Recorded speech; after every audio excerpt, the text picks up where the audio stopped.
North Korea threatens to bring tragic end to U.S. after Trump stokes World War III fears.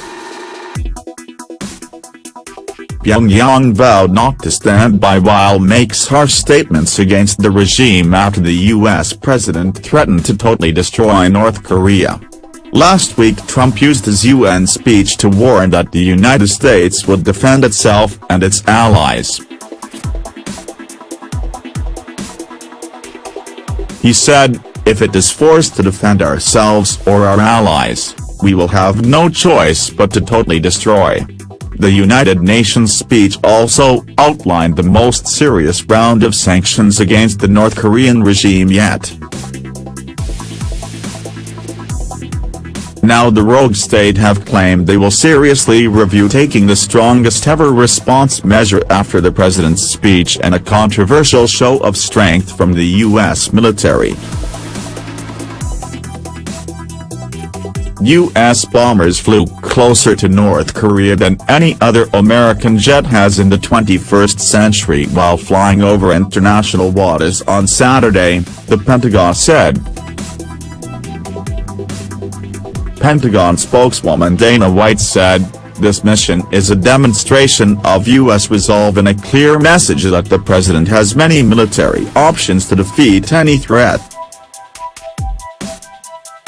We are prepared to use the full range of military capabilities to defend the U.S. homeland and our allies."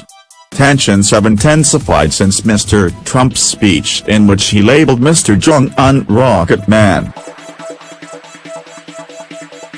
The dictator responded by saying he may consider a hydrogen bomb test in the Pacific Ocean.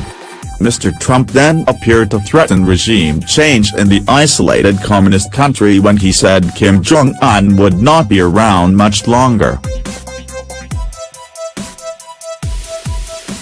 In a statement, North Korea's warmongering peace committee said, "If the U.S. misunderstands our power and willingness and pushes ahead with a reckless military option, it will lead to the most tragic end for the American empire." The statement also warned, North Korea will seriously review taking the strongest ever response measure and our top leadership's bombshell declaration to deal with the U.S. dotard with fire should not be overlooked. It follows an explosive statement from the young dictator himself last week. Kim Jong-un said, "Now that Trump has denied the existence of and insulted me and my country in front of the eyes of the world and made the most ferocious declaration of war in history that he would destroy the DPRK.